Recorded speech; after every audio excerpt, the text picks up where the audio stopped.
jour qui s'est levé et je me pose comme d'habitude 1001 questions. Alors qu'est-ce que je me demande aujourd'hui? C'est tout simple. Il est tellement facile pour nous de juger et de critiquer les gens sans même savoir ce qu'ils traversent véritablement. Vous savez, j'y pense depuis hier en fait. J'étais dans ma cuisine et qu'est-ce que j'allais faire? J'allais juste frire du poisson. Quand je me suis mise à penser à toutes ces choses. Pourquoi? Pour une histoire toute simple. Les histoires de voisinage comme vous les connaissez. Mais pendant que j'écoutais mes voisines se lancer des piques, eh ben, je me posais des questions. Pourquoi est-ce que l'on doit juger les gens aussi facilement? C'est trop facile, vous ne trouvez pas, de se dire « je suis fâchée contre telle personne parce qu'elle était supposée faire ceci, elle était supposée faire cela, mais elle ne l'a pas fait ». Les suppositions viennent d'où d'ailleurs? Pourquoi quelqu'un devrait vous dire merci? Enfin bref, tellement d'histoires, on en parle tout à l'heure, mais en attendant, j'ai oublié de vous dire bonjour et bienvenue. Alors simplement bonjour et bienvenue mes amours. C'est toujours un plaisir de vous retrouver par ici et je ne suis pas seule, toute l'équipe est en place.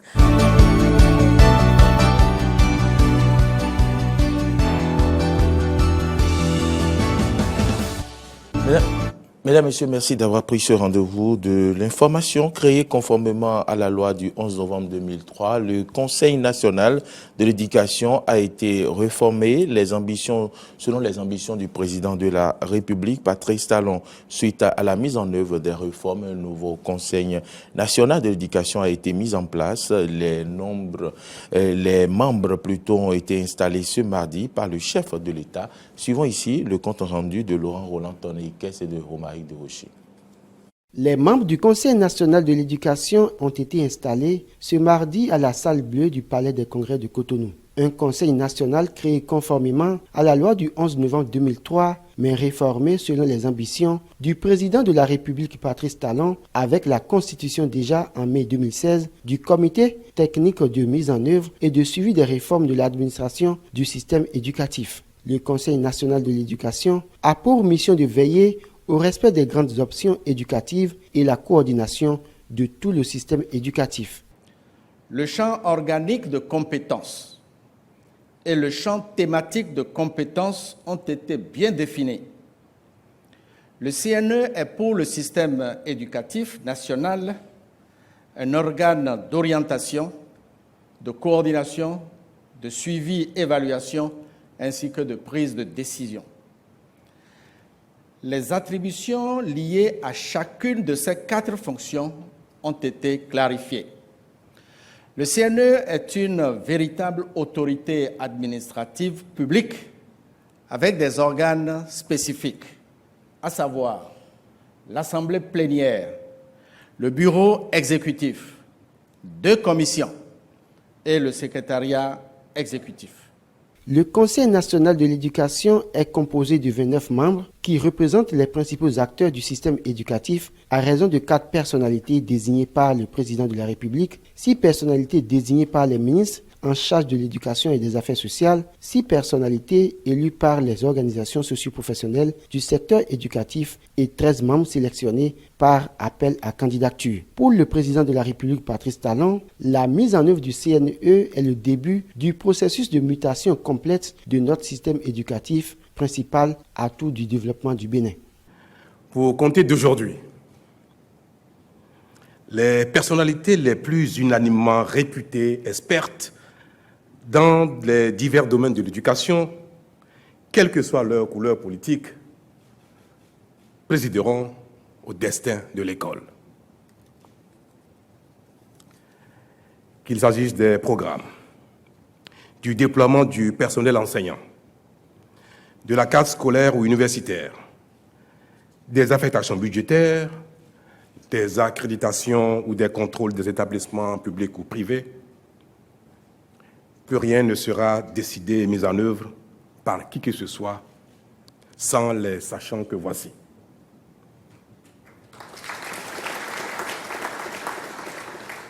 Les membres de ce Conseil national de l'éducation, présidé par le professeur Noël Baguidi, sont reconnaissants de la confiance placée en eux. Ils sont par ailleurs conscients de l'immensité de la tâche.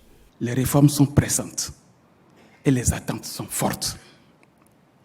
Mais nous acceptons cette noble charge et nous sommes déterminés à l'assumer avec honneur, avec abnégation, avec discernement, responsabilité, dignité et efficacité. Le professeur Noël Baguidi conclura que le CNE jouera sa partition pour le nouveau départ de l'éducation avec les performances à la dimension des attentes du président de la République. Procéder à la normalisation des factures en contrôlant les grandes fiscales est l'une des ambitions du gouvernement du Bénin, matérialisée plutôt par la mise en place d'une disposition contenue dans la loi des finances gestion 2020. Que comprendre par cette disposition? Suivant cet élément qui nous donne plus de précision. La normalisation des factures est l'une des réformes contenues dans la loi de finances 2020. Une réforme qui impose aux entreprises l'acquisition d'un appareil de facturation fourni par l'État. Une mesure qui permet de mieux renflouer les caisses de l'État. Chacun de nous, Béninois, nous avons à cœur la construction de notre pays. Et nous savons que notre budget est essentiellement fiscal. Je ne dis pas que cette mesure vise essentiellement pour l'État à imposer ou à surimposer les entreprises. Mais déjà, c'est qu'elle permet d'atteindre une assiette fiscale un peu plus élargie, ce qui est de l'ordre à rendre une justice fiscale. C'est-à-dire ceux qui ont l'habitude d'avoir des pratiques pour échapper à l'administration fiscale, je pense que c'est un moyen que l'administration a mis en place pour pouvoir atteindre l'assiette fiscale. Et quand l'assiette fiscale est large, c'est que forcément les taux d'imposition iraient à la baisse. Des dispositions qui existaient depuis et mises en expérimentation par un échantillon d'entreprises. Désormais rendues obligatoires par l'administration fiscale, elles semblent créer une polémique, notamment pour ce qui concerne les imprimantes. Il y a une particularité que il y a des imprimantes peut-être qui sont beaucoup plus adaptées pour émettre des tickets de caisse. Et il y a des imprimantes qui peuvent émettre des factures sur format A4. Alors, si vous avez peut-être des imprimantes qui peuvent juste faire que des tickets de caisse et que vous voulez utiliser maintenant des factures de format A4, il va de soi que vous serez obligé d'acheter une nouvelle imprimante. Mais si ce n'est pas le cas, c'est que vous restez dans votre mode de fonctionnement habituel. C'est une question d'outils mis en place pour faciliter l'impression des factures normalisées. Alors, cela voudrait dire quoi? Que ce n'est pas une imprimante qu'on veut imposer aux entités, mais c'est une machine, d'accord, électronique permettant d'éditer des factures certifiées. Cela voudrait dire quoi? Chaque entité doit avoir naturellement son imprimante, doit avoir son ordinateur, doit avoir également son logiciel pour pouvoir alors imprimer des factures normalisées.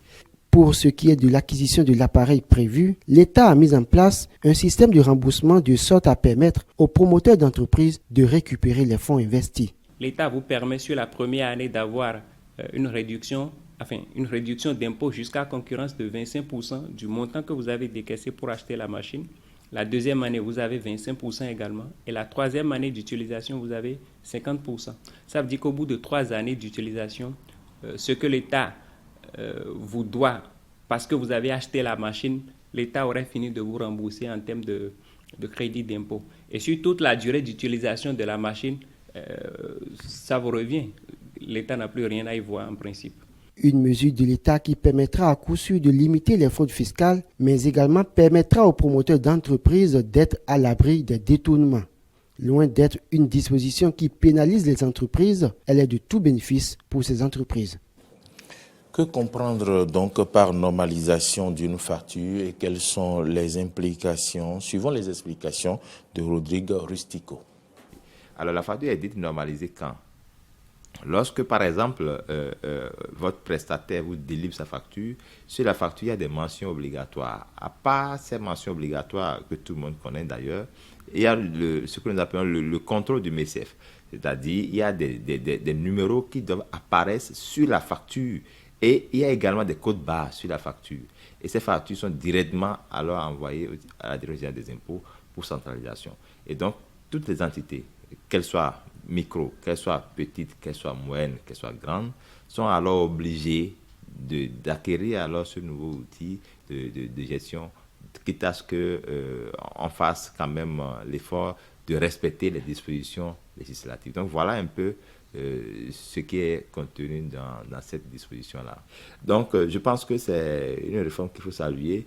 Bon, comme nous sommes toujours à la phase d'expérimentation, qui s'est maintenant aujourd'hui élargie à toutes les entités, on attend de voir un peu la faisabilité, mais il faut quand même convier les contribuables à aller vers, et que ça soit, il n'y a pas de différence, même identifié et interpellé par rapport à cela. Le célèbre magazine économique Forbes a rendu public son classement des milliardaires africains en 2020, dominé par les Égyptiens, Sud-Africains et Nigérians. Ce classement ne contient aucun ressortissant de la zone CFA. Un constat analysé ici par des spécialistes des questions économiques au micro de Frédéric Espoir, Roumambou et Denis Maroya. Plusieurs raisons peuvent justifier cet état de choses selon Stéphane Tora, consultant en économie. Nous constatons que pour la plupart, ce sont des gens qui ont le truc là, le soutien, le monopole de l'exercice ou bien de l'exercice de l'activité de ces secteurs dans leurs différents pays. Contrairement aux pays de l'Afrique francophone, ou plus précisément les pays de la zone franc, où la majeure partie des secteurs des ressources sont confiés à des expatriés, à des gens, à des riches d'Europe. Ce qui, pour ma part, explique le fait que dans la population 2020, on n'a pas du tout eu de riches d'Afrique francophone. L'autre aspect qu'il faut relever aussi, beaucoup de ces hommes d'affaires d'Afrique francophone qui sont considérés comme des riches, peut-être ont épousé la politique offshore, c'est-à-dire de ne pas déclarer tous leurs biens et pour ne pas payer plus d'impôts dans leur pays respectif. Plus loin, il trouve que cette situation des riches de l'Afrique francophone peut aussi trouver sa source dans les critères qui ont permis de faire la liste. Peut-être que la liste n'a pas tenu compte d'un certain nombre de critères et n'a pas su classifier un certain nombre de riches qui sont aussi des milliardaires, qui peut-être n'ont pas fourni assez d'éléments pour qu'on puisse les figer. Casimir Pedjo est journaliste spécialiste des questions économiques. Pour sa part, la dépendance du CFA vis-à-vis de l'euro peut aussi être une raison à considérer. Nous ne sommes pas libres. Vous n'avez pas une monnaie et vous voulez vous égaler sur ce marché-là. Ce n'est pas possible. Notre monnaie ne nous permet pas de nous afficher. Nous travaillons, mais notre peine n'est pas récompensée par cette monnaie-là. Le CFA ne vaut absolument rien.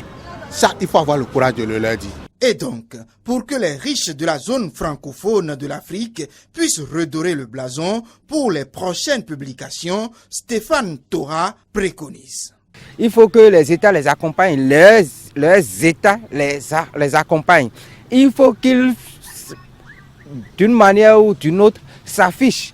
Parce que l'autre aspect est que dans les pays francophones, plus les gens deviennent riches, plus ils s'intéressent à la politique et veulent aller briguer la mandature. D'où il y a une guerre des présidents, des présidents ou bien des gouvernants de cette zone-là contre ces hommes d'affaires qui en réalité sont là pour pouvoir faire le développement de leur pays. Et à Casimir Pedjo d'ajouter ce qui suit.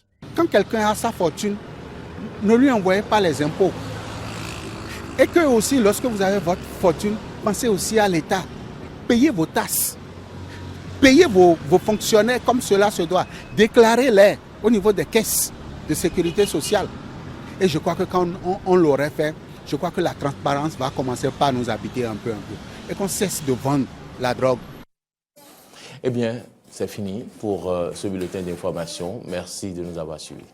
Merci également à vous, Mori Agua. Parlant des situations, il y a par ici. D'ailleurs, nous en reparlerons tout à l'heure, puisque vous n'êtes pas un éléphant ni un porc-épic, vous serez bien quelque chose aujourd'hui. Alors, je vous le disais, chers amis, à l'entame de l'émission, il faut sans cesse trouver des excuses aux gens et essayer au maximum de relaxer.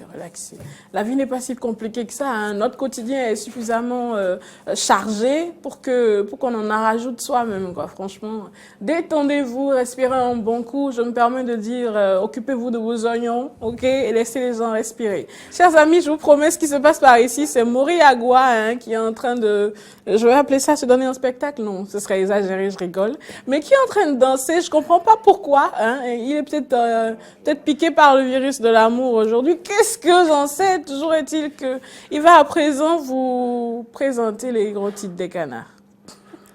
Bonne nouvelle en cette fin d'année. GRC Immobilier vous offre 3 mois de générosité avec la spéciale promo-vente de fin d'année. Yes! Du 1er novembre au 31 janvier 2020, offrez-vous des parcelles partout au Bénin avec des réductions allant de 10 à 20%. Et ce n'est pas fini. Payez cash et repartez avec de nombreux lots, sacs de riz, bidons d'huile, pagnes, mixeurs, glacières et une superbe moto pour une fin d'année inoubliable. Contact 96 60 60 93 65 09 33 33. Allez vite, venez nous voir à GRC Immobilier et ensemble, concrétisons vos projets immobiliers.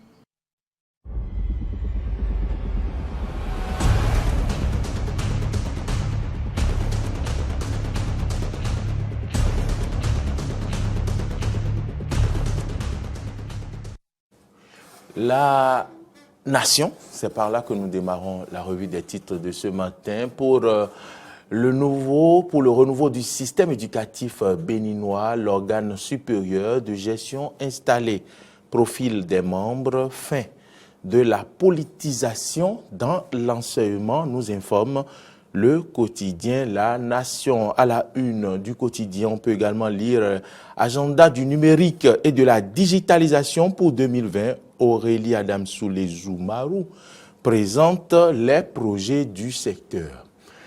La dépêche teste à l'appui, l'ancien patron des flics rejette les mesures de mutation prises par le nouveau DGPR. On joue au yo-yo avec Yaya. C'est le titre de ce matin de la dépêche. Bénin savait mise en place d'un comité de médiation. Nous passons à la une du quotidien Le Béninois libéré, installation des membres du Conseil national de l'éducation, CNE.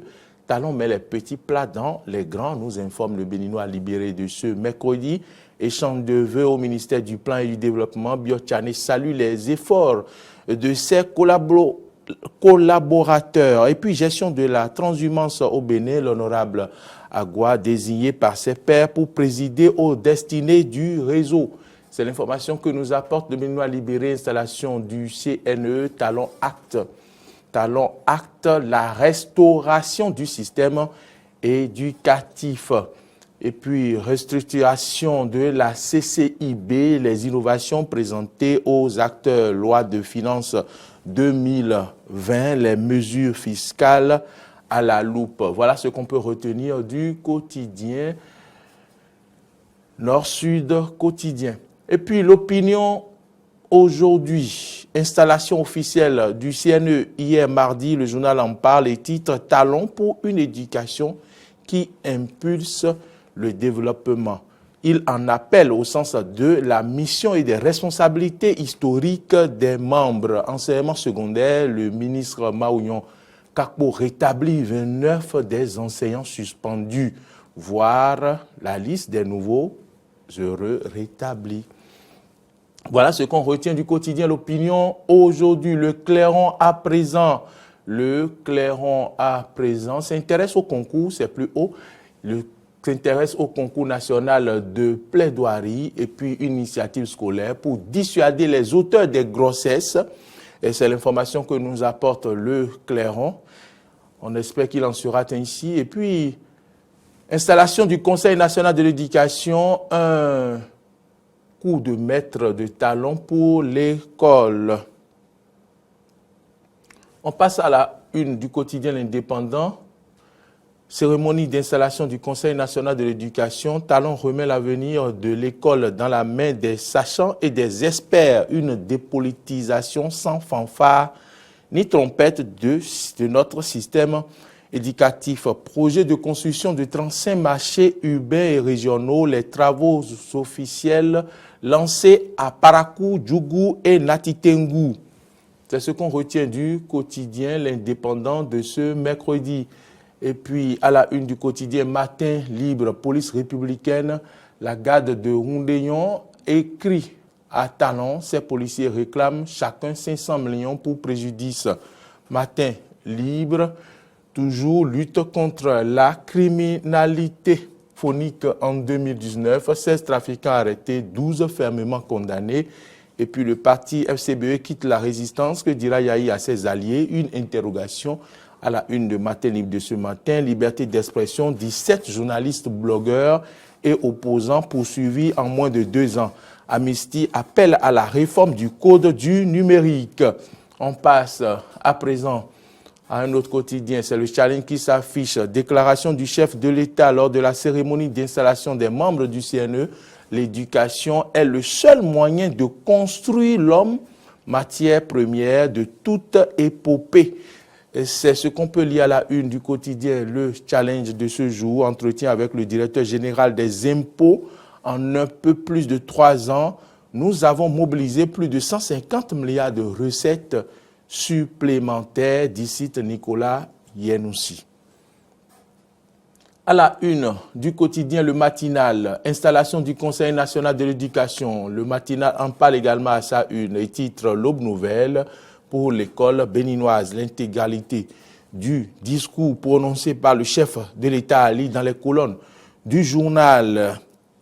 C'est ce qu'on peut retenir du quotidien Le Matinal de ce matin. Le matin à présent, installation.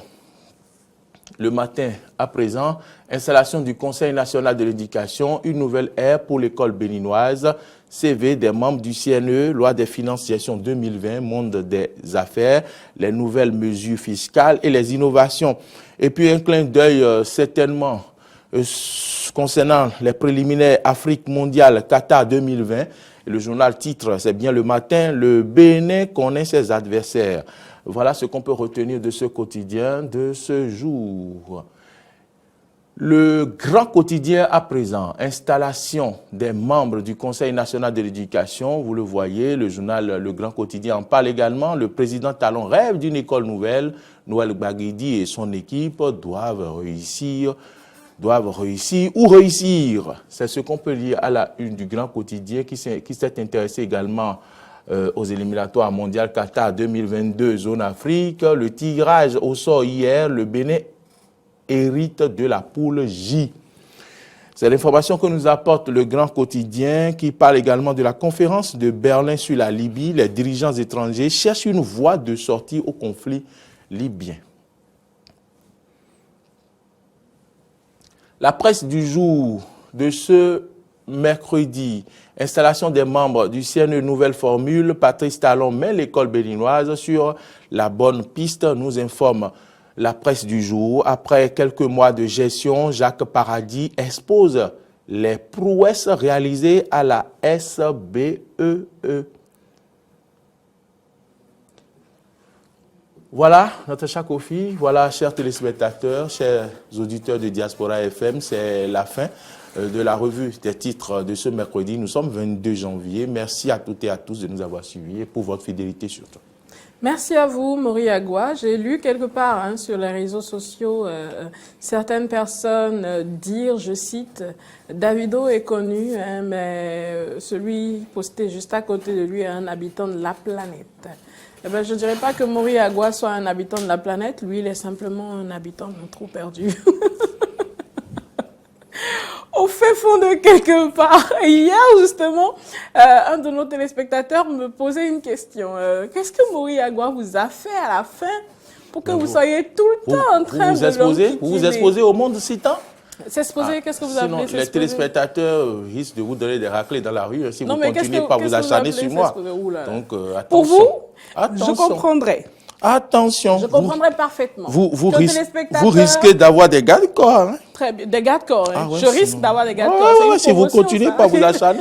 C'est une promotion. C'est une personne innocente comme moi. Je comprendrai parfaitement qu'un téléspectateur veuille battre quelqu'un qui aurait mal parlé de son président, Puis je ne mal serai pas parlé là. d'une personne importante du pays. Mais Mais vous ne après, comprenez- quand c'est vous ne un comp- individu de la planète, Ah bon, ah je peux ben. encore comprendre. Mais après, quand c'est un individu de trou perdu, ma foi, occupons-nous. Hein. Allez. Pause pub à présent, chers amis, et on reviendra parler high-tech. Notre santé dépend en majeure partie de la qualité de notre environnement. L'air que nous respirons, l'eau que nous buvons, les aliments que nous consommons. Nous avons donc l'obligation de maintenir nos cadres de vie propres et sains. C'est notre affaire à tous. Impliquons-nous à divers niveaux.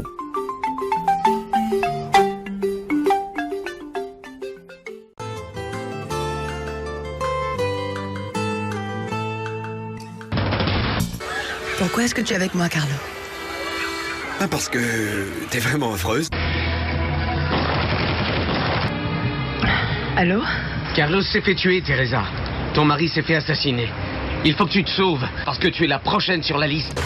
Retrouvez du lundi au vendredi à partir de 20h30 2 épisodes de votre feuilleton La Reine du Sud. La Reine du Sud, c'est de la séduction, de l'amour et de l'intrigue. Où est-ce que tu crois aller comme ça?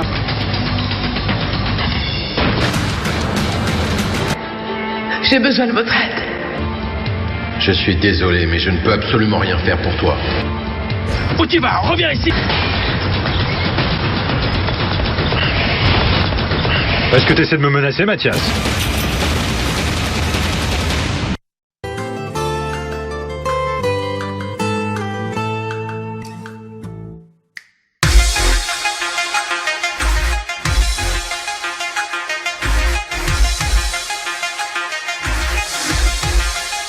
Décryptage, c'est votre tribune pour mieux comprendre un pan de l'actualité nationale.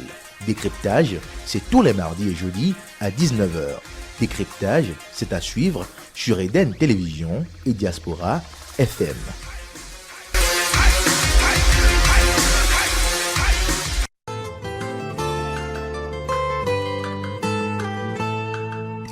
Vous avez envie de comprendre l'actualité sociopolitique.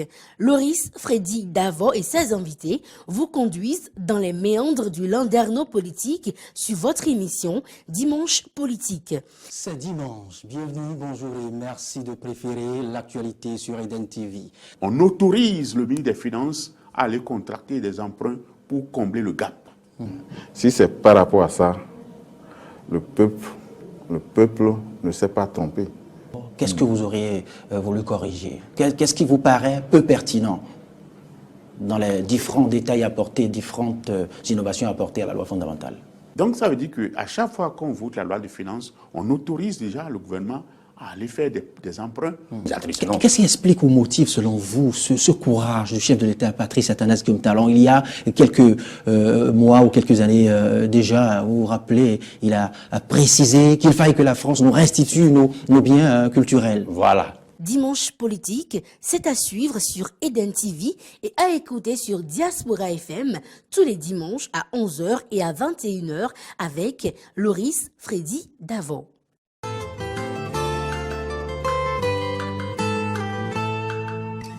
Coulisses d'un tube. Carnot Rungbele Rintor vous amène à la découverte d'une chanson devenue un tube. Il y a de ces hommes-là qui n'aiment pas la chanson et tout. Il m'a dit, ces hommes-là, ce sont des irresponsables. Et j'étais fière de moi-même d'abord. Les Béninois, tout comme moi, ont envie de connaître les coulisses de votre chanson Assia. Assia, ça parle de moi-même. C'est mon destin, au fait. Je veux être celle qui va tourner le clip avec toi. Et quelle était ta réaction? Quand elle a dit ça, j'étais étonnée. Je me disais qu'elle n'était pas capable de le faire. Elle était affaiblie. Coulisses d'un tube, ce sont des tenses moments de divertissement. Si tata morango.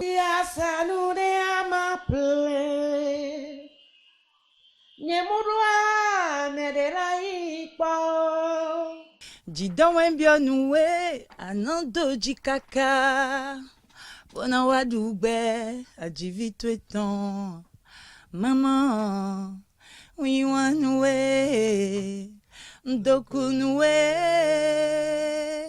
doajia. Coulisses d'un tube, C'est à suivre sur Eden TV.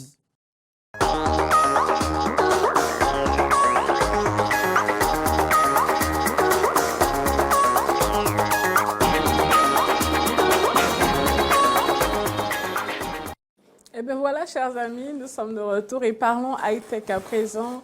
Il est là, installé, et puis ça y est, il taquine tout le monde depuis 6 heures. Hein? Bonjour, bienvenue.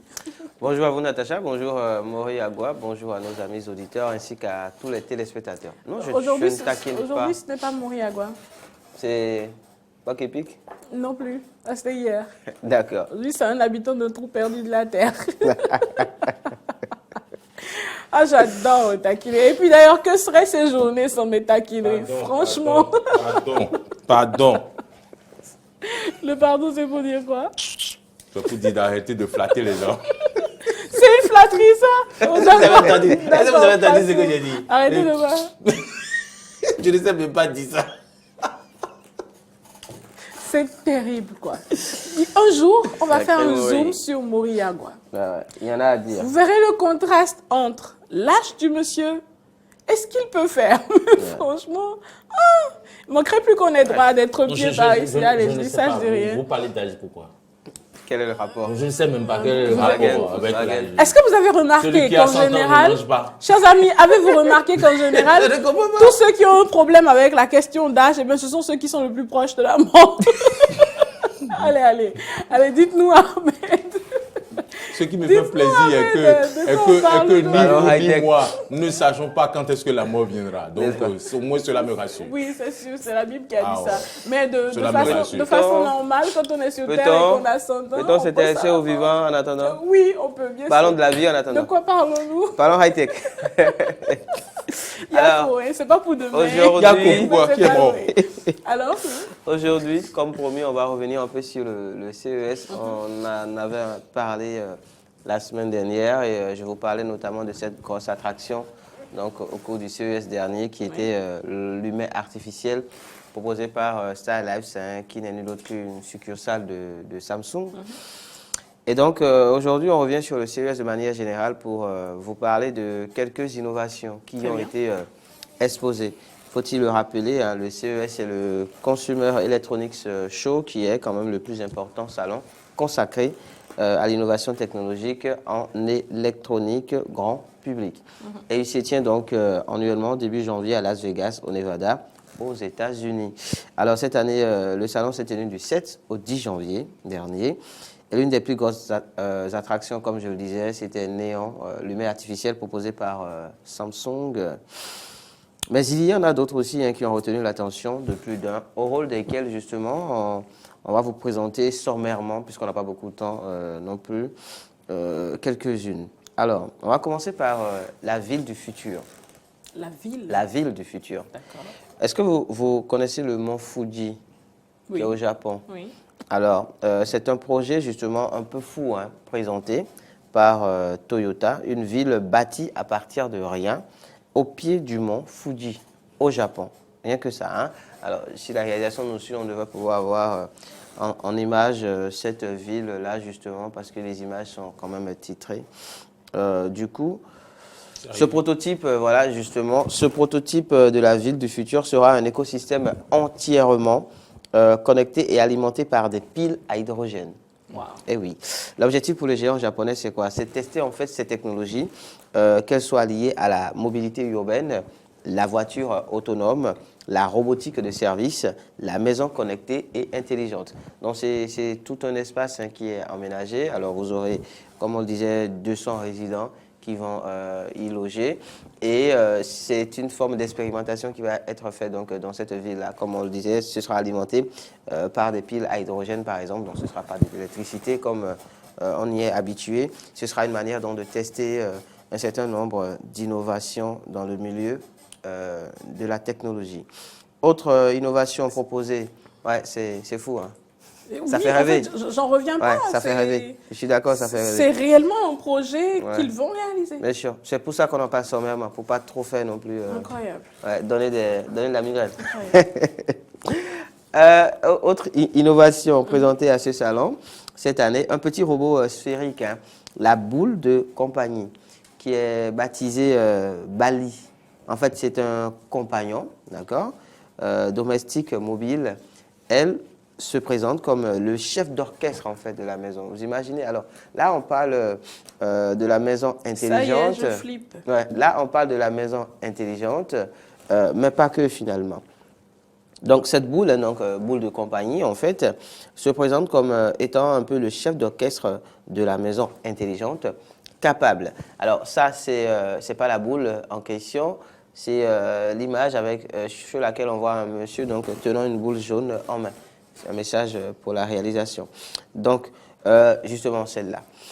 Donc, il est le chef d'orchestre de la maison. Il est capable d'interagir, par exemple, avec les équipements connectés, comme le téléviseur, l'enceinte, les enceintes, évidemment, donc de son, l'aspirateur, de faire des rappels aux propriétaires, de détecter des chutes pour les personnes âgées ou encore de divertir les animaux de compagnie en l'absence de leur maître. Il est capable de gérer tout ça, il orchestre tout ça. Il a été présenté justement par le président de la division produits grand public de Samsung qu'on voit à l'écran là, Monsieur Kim, qui voilà, a pu en dire un peu plus que nous autres par rapport à ce projet-là. C'est un majordome en fait, lui. Ouais, voilà, si vous le voulez, le robot, voilà, le robot se comporte comme un majordome dans la maison intelligente. On va passer maintenant au robot qu'on avait à l'écran tout à l'heure, ce robot-là. Alors, il y avait bien sûr des exosquelettes au CES de cette année, des robots éducatifs pour les champs ou encore pour le tri des déchets. Mais le robot qui a le plus fait de buzz en fait cette année sur la toile en est un de spécial. Alors, désolé pour ceux qui sont peut-être à table en ce moment, il est 7h56, c'est possible qu'il y en a certains qui sont en train de prendre leur petit déjeuner et tout. Mais imaginez que vous soyez aux toilettes, ok, que vous y soyez allé pour faire la petite ou la grosse commission, ça dépend, et vous finissez, vous vous rendez compte que, pourquoi ça fait Marie-Maury, vous vous rendez compte que, voilà, il n'y a plus de papier toilette. D'accord. Que faites-vous? En bonne béninoise, vous ne voulez pas savoir. Dites-le toujours. Tout le monde le sait. Dites-le toujours. Mais il n'y a pas de coupure d'eau dans la maison ou pas?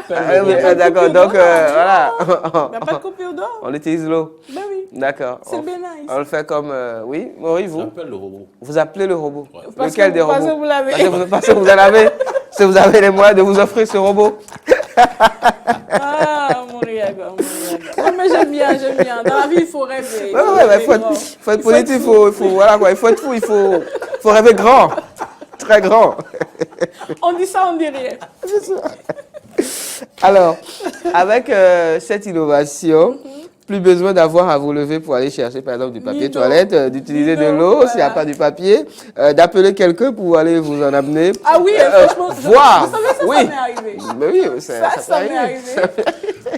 Et c'est pas agréable du tout. Du tout. Tu te plaît, tu peux m'appeler? En plus. Et qui est rentré 10 minutes plus tard.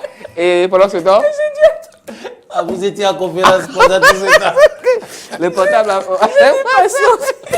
J'ai dû patienter quand même. Désolé pour vous qui êtes à table. Désolé. Alors, vous savez qu'il y a une autre possibilité.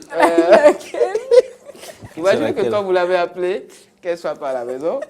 Et justement, elle n'est pas à la maison. Elle n'est pas prête de revenir à la maison de sitôt. Je n'étais pas pressée du tout. Que faites-vous? Vous savez pourquoi je n'étais pas pressée? Non.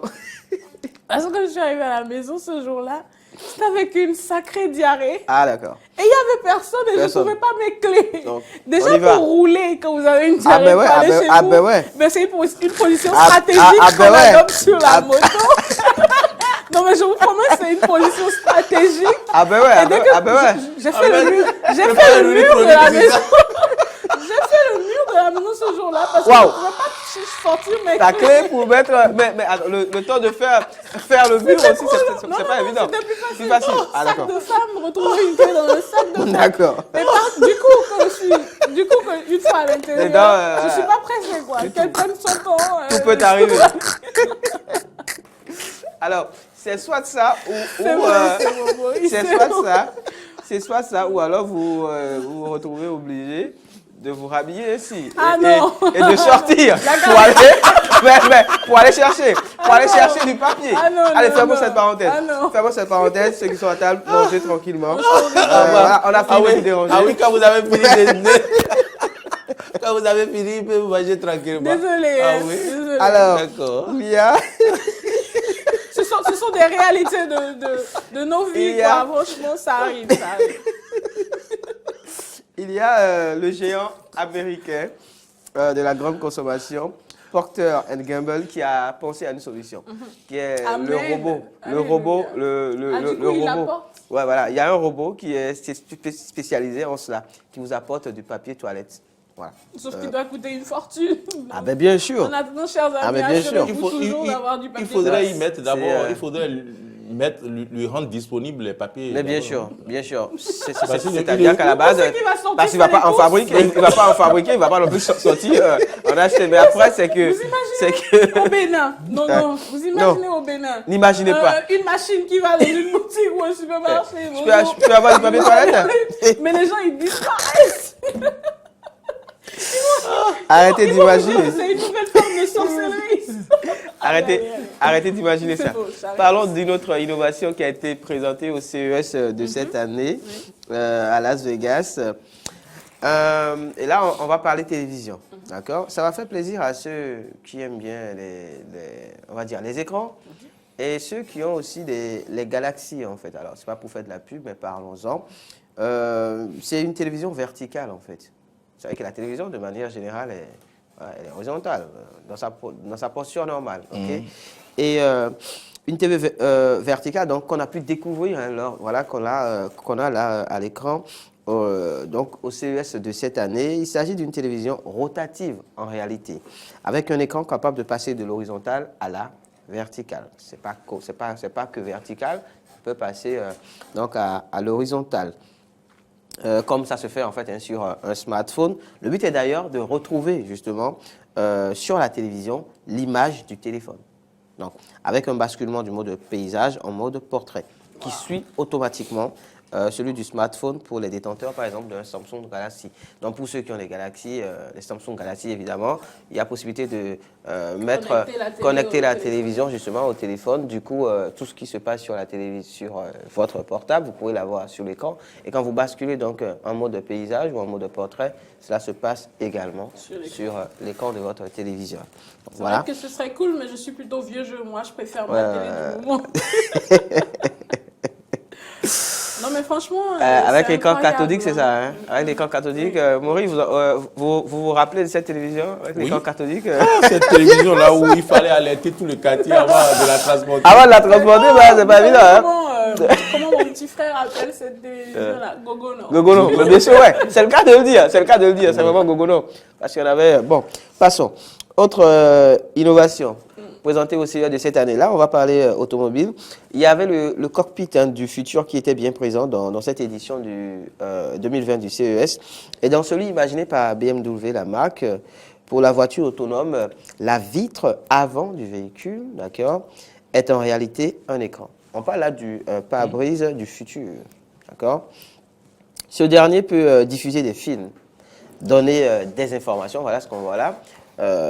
Peut diffuser des films, donner des informations sur l'environnement extérieur ou proposer une expérience relaxante. Alors là, on parle de voiture autonome, c'est-à-dire que ce n'est pas le chauffeur qui la conduit en tant que tel. La voiture, elle est autonome, elle se conduit d'elle-même. Et donc l'écran, la vitre qui se trouve donc devant, justement, vous permet de l'utiliser comme écran de téléviseur, par exemple. Vous pouvez même y envoyer, par exemple, l'écran de votre téléphone et voilà, voir sur des films. Non, dans le monde. C'est disponible si vous avez de quoi l'acheter. C'est sur la planète Terre. L'écran dans la voiture. Oui, non, mais on évolue, vous savez que c'est une décision justement à polémique. On ne va pas revenir sur ça. Mais ça, on va créer beaucoup d'accidents. Hein. Mais non. Mais On parle de voiture autonome, c'est pourquoi je précise. C'est-à-dire qu'elle se conduit d'elle-même, en fait. Il n'y a pas besoin d'un chauffeur pour la conduire. Donc, que vous dormiez ou pas, elle... Après la grosse interrogation, peut-être pour Maurice Agua de savoir s'il acceptera de se laisser conduire par une voiture. Justement, parce que moi, ça me fait penser à la révolution des machines. Mais bien sûr. Pour qui a suivi Terminator, pour qui suit les films de science-fiction, ça peut faire peur. Il y a autre chose. Mais c'est Ouais, flippant. il y en a beaucoup. Se faire conduire Il y a par beaucoup une de voiture. films dans Même ce cette genre. affaire de robot, ça me Mais bien sûr. rappelle une histoire pas très nette. Ah, pas très net. Pas très nette. C'est passé sur Internet. Des robots, oui. C'est pas bien ça. Mais bon, je dis rien. Évoluons. On va parler d'ordinateur maintenant. Avec ce CES, l'ordinateur devient également pliable. Il faut rappeler que Samsung avait entamé, sinon a entamé en fait l'ère des smartphones pliables.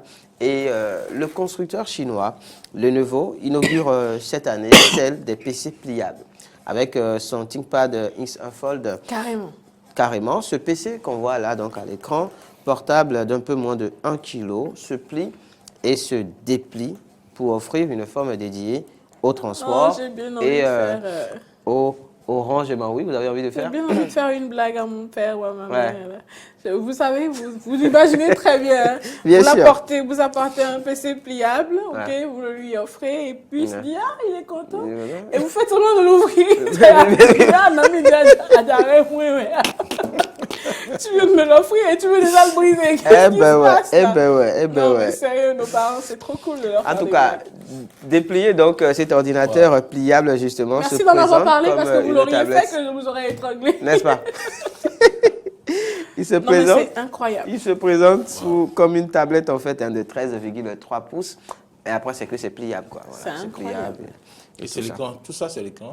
Ouais, c'est l'écran. Après, on peut plier. Voilà. Et, c'est incroyable. La vitesse pour à la laquelle mettre ça par exemple dans la évolue, tout poche, ça. voilà, il y a beaucoup de choses qui se passent en tout cas dans le Pas milieu de la possible. technologie. On va parler à nouveau voiture, d'accord? Des taxis volants d'ici 2023. Pourquoi ça ne m'étonne pas? N'est-ce pas? Mais je ne volerai pas dans ça. C'est dans 3 ans seulement. Hein. Mais Ça, c'est... je vais marcher. Ça, c'est l'ambition du coréen Hyundai. À en croire, hein, la maquette dévoilée au CES, c'est ce qu'on voit là à l'écran. Ce projet d'aéronef électrique et autonome pouvant transporter donc 4 personnes est mené, il faut le savoir, avec Uber, la marque qui est, en tout cas, la maison qui officie donc dans les taxis, le transport d'un certain niveau quand même, pour ceux qui en ont les moyens. Voilà ce qu'il faut savoir, donc un taxi volant. Maury, vous volez avec... C'est vrai que ça fait des années en arrière qu'on a vu des taxis volants dans les films. Chaud, dans les films. Se disant que c'était pas pour tout de suite quand même. C'était pas évident, mais là, c'est en train d'arriver. Hein. Benet Taxi volant. pour le clin d'œil et la pub aussi. Je passerai au service commercial après. Salut Kenneth. Ah oui Kenneth, bonjour. Pour finir. Avec les nouveautés présentées donc au CES de cette année à Las Vegas, au Nevada, aux États-Unis. Il y avait aussi la start-up française Vélo, sinon Vélo si vous le voulez, parce que ça s'écrit avec W-E, qui a dévoilé Family. Il s'agit d'un vélo cargo à assistance électrique. Ah oui, ça j'aime bien par contre. Ce qu'on voit là à l'écran. Il est capable d'emporter un adulte ou 2 enfants en plus du conducteur, évidemment. Donc là, ce n'est pas autonome, ok? C'est pour rassurer Maury Agua, en fait. Il possède une autonomie de 60 à 100 km et peut être rechargé sur secteur ou via ses panneaux solaires. En gros, moi, ça me fait penser, vous savez, au tricycle, voilà, mais électrique, quoi. Absolument. Voilà. Vous savez comment ça s'appelle? Cloboto, voilà, modernisé, mais électrique, voilà, qui peut permettre de faire des déplacements tranquillement. Donc, il y a le conducteur, il y a 2 enfants. Écoutez, avec nos Cloboto, déjà, on ne s'en sort pas. Ouais, donc, la dernière fois, j'ai sollicité les services, non, il m'a facturé 3 000 francs. Je me suis dit, attends, tu quittes la maison pour le bord d'Ariel. J'imagine bien pourquoi. Pour ça, vous imaginez combien de zéros ça rajoute Ah ben la vie est un choix. Hein. C'est sûr. Autant d'innovations donc présentées au CES de cette année, évidemment. On ne va pas revenir sur l'humain artificiel qui a été la grosse attraction. Vous en rappelez, on en avait parlé ici le mercredi dernier, Néant, voilà, donc l'homme qui est fabriqué dans l'ordinateur en fait, et qui bientôt viendra prendre peut-être votre place. Non. Comme présentatrice. Non. Je ne serai plus là. Allez, merci Ahmed. C'est bon. C'est toujours un plaisir. Maury Agua, ça va? Vous êtes là? Tout va bien? Laquelle de ces innovations vous intéresse? Vous a le plus intéressé? Le taxi volant. Le taxi volant. Ça vous étonne? Un peu quand même. Non, mais attendez, il reste beaucoup quand même. Je sais frileux et tout. Non, c'est pas pour se mettre dedans. Hein. C'est pour Non, quoi? c'est pour la voir et dire Voilà, j'ai un taxi, voilà. Mais laissez-moi le dire moi-même, laissez-moi dire moi-même ce que je vais faire avec vous. Vous viendrez ici dire, est-ce que vous savez, il fera tout pour qu'on en parle. Non, mais c'est vrai.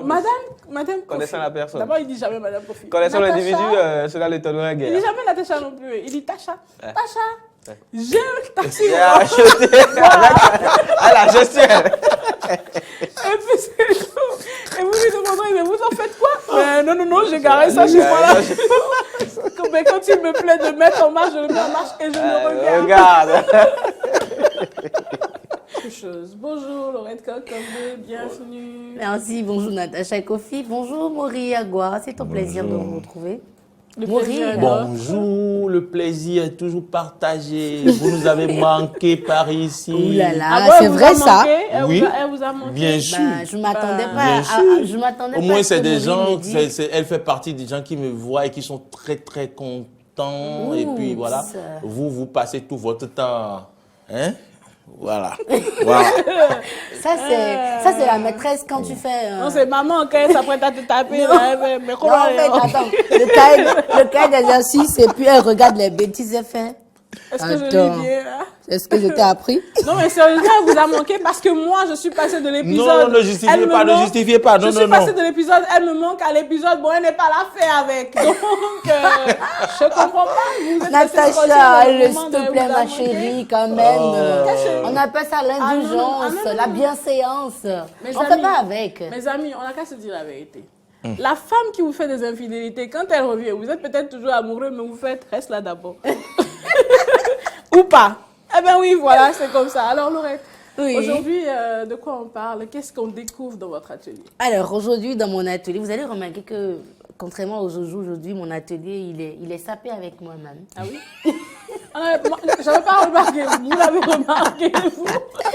Ouais, j'ai rien remarqué encore. C'est quand vous êtes en jaune que c'est sapé ou... Ouais, c'est la couleur de la sape, tout simplement.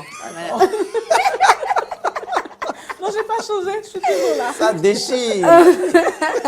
Alors aujourd'hui, on va parler d'astuces rangement. Astuces rangement pour vous permettre à vous qui avez besoin de faire de l'espace dans votre maison, que ce soit la cuisine, la chambre à coucher, le salon, de pouvoir déplacer les choses facilement.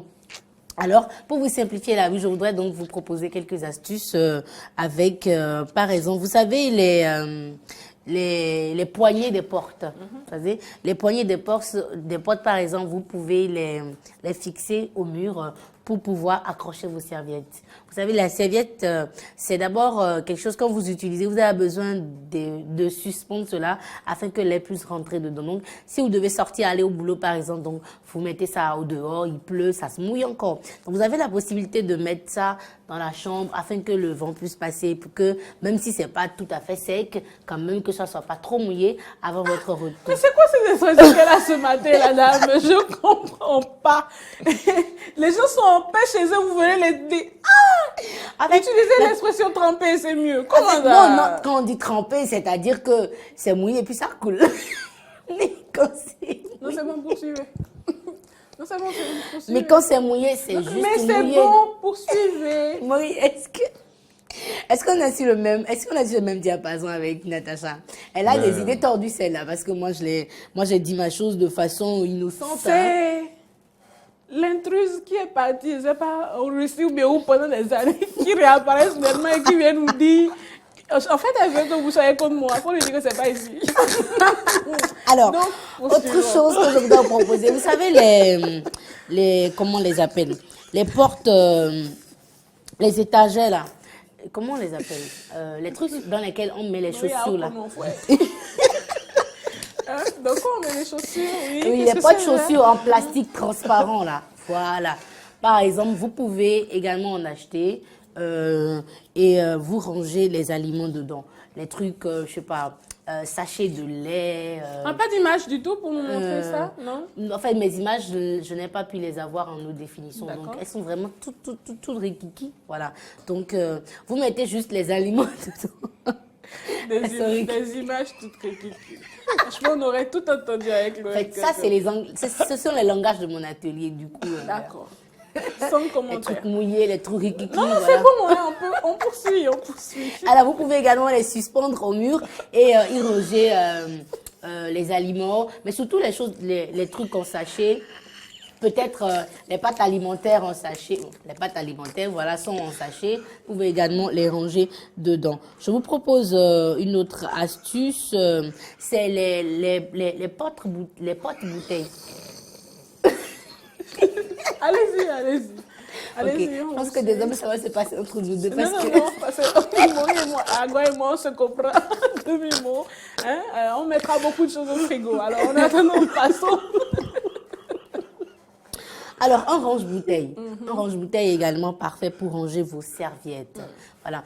Quand on parle de serviettes, on parle également de serviettes de table. Vous avez beaucoup de serviettes de table. Voilà, vous en avez beaucoup. Alors, comment les ranger afin que ça soit également joli, en accord également avec votre décor. Donc, avec les range-bouteilles, vous pouvez plier la serviette, rouler ça et ranger ça dedans. Et vous suspendez au mur. C'est très joli. Ça donne envie, voilà, de ne pas les utiliser, de les voir tout le temps rangés. Sauf que là, c'est vous qui le dites. Vous parlez, on n'imagine même pas. On a du mal à se faire une idée de ce dont vous parlez. Utilisez votre imagination. Voilà. Ah non, ah non. Je la sers débordante. Ah ben non. La prochaine fois, apportez-nous des images pour qu'on puisse vraiment comprendre. Vous en aurez à foison. Bah, amen. Voilà. Alors, vous pouvez également utiliser les vieux tiroirs comme étagères. Voilà. Lorsque vous utilisez les tiroirs, les tables de nuit, les tiroirs là. Voilà. Quand c'est gâté, par exemple, le tiroir. Voilà. Il y en a souvent qui en ont 2 ou 3.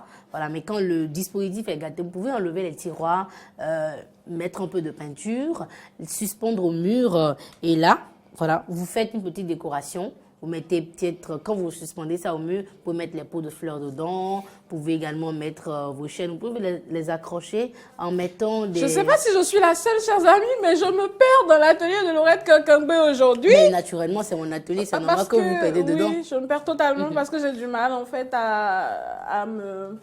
à me reproduire ça dans ma tête, mais peut-être qu'il ne s'agit que de moi. Du coup, oui, une autre astuce pour vous. Heureusement, il ne s'agit que de vous. Voilà. Non, on n'en sait rien, parce que si je me perds, c'est qu'il y en a bon nombre qui se perdent aussi. Alors, les papiers mouchoirs qu'on utilise souvent dans les voitures, vous voyez, c'est dans un petit carton, il y a les mouchoirs dedans. Papier torchon. Voilà, papier torchon. De véhicule. Voilà. Vous pouvez également les récupérer, voilà, les coller ça au mur. Les cartons, c'est ça? Oui, les cartons. Et mettre les sachets plastiques dedans. Les sachets plastiques pour les poubelles. Quoique, ok, d'accord. Bon, après, on est en train de lutter contre les sachets plastiques. Donc, les sachets plastiques donc Laurette pour les poubelles. Kankangbe vient à la télé, la même chaîne où on dit sachets reloués. Laurette Kankangbe vient et dit mettez les sachets dedans. Ok, vous mettez vos ordures dans quoi? Moi, j'ai une poubelle. Ok, avant de les mettre dans la poubelle, vous les mettez dans quoi? Je la mets dans la poubelle. Okay. Directement dans la poubelle. Voilà, bon, voilà. Si vous voulez. Après, il y a des journaux, les vieux journaux et tout qu'on émet. Donc, quand vous jetez, vous videz la poubelle, elle reste intacte. Dis que ces boîtes peuvent nous servir à récupérer d'autres déchets d'abord avant de les jeter dans la poubelle. Ah, d'autres déchets. Vous avez une idée des déchets qu'on peut récupérer dedans? Bon. Après, c'est vous qui nous informez, c'est pas non, lui. Je refuse pas, mais je sais pas. Par exemple, si je finis de manger à table, si j'utilise des sopalins ou bien des choses comme ça, je peux mettre dedans. Voilà. Vous voyez, non. Voilà. Je ne détiens pas la science universelle. Merci, Maurice Yagua. D'accord. L'expression, c'est je ne détiens pas la science infuse. Mais on a compris, d'accord. Donc, une autre astuce pour Sacré vous. Natacha. Oui, toujours. Voilà, vous perdez, donc ce sera tout pour aujourd'hui. Ah. D'accord. Vous perdez donc, ce sera tout pour aujourd'hui. En fait, c'est tant mieux si c'est tout pour aujourd'hui parce que franchement, on s'y perdait et c'est sérieux. On espère que la prochaine fois, on aura droit à des images pour mieux comprendre en fait. Parce que quand vous expliquez, c'est vrai qu'on essaie d'imaginer, mais moi je suis là, je vous écoute, j'essaie d'imaginer en même temps. Les autres, ils sont en train de faire mille et une choses et du coup, imaginer, c'est dur. Alors merci Laurette, même si on s'est perdu dans votre atelier aujourd'hui. Alors, bon, Natacha Kofi, notre invité, il a fait un choc. Non, il n'a pas fait un choc. Mais ouais. Non, pas du tout. Il n'a pas fait un accident. Non, il n'a pas fait d'accident. Hein. Je ne suis pas d'accord. Alors, on ne va pas blaguer, on ne va pas faire de caricature. Mais vous avez vu le message Oui, mais ce n'était pas ça. Vous l'avez peut-être mal lu, alors vous allez prendre le temps de bien lire. Notre invité, il a besoin d'une boisson rafraîchissante. Je ne sais pas si M. Cyr pourra nous aider à avoir un frigo par ici pour lui rafraîchir... J'allais dire qui de droit, non, mais on ne va pas lui offrir une personne à manger ou à boire. Donc, lui rafraîchir quoi de droit? histoire qu'il puisse boire un coup quand il sera là. Donc vous ne croyez pas? De l'eau fraîche, ou d'une sucrerie, un jus de fruits, enfin, le mettre. Il a dit de voir si on a quelque chose au frigo. Oui. Oui, c'est pour ça que je parle de frigo, justement. On va lui apporter un frigo ici et mettre tout ce qu'il faut dedans. Voilà, c'est tout. Point barre. Alors, merci Laurette, merci c'est pas gentil, c'est pas gentil. C'est simplement réel ce que je dis. C'est pas gentil, mais bon. On est dans le studio, on n'a pas de frigo, et enfin, pas ici dans le studio, et notre ami il veut qu'on voit au frigo si on a quelque chose au frais. Eh ben non, c'était vous qui étiez au frais, maintenant que vous avez décidé d'être au chaud, que voulez-vous qu'on fasse? Alors, trêve de plaisanterie, chers amis. Nous allons parler chiffres du jour à présent et on y va.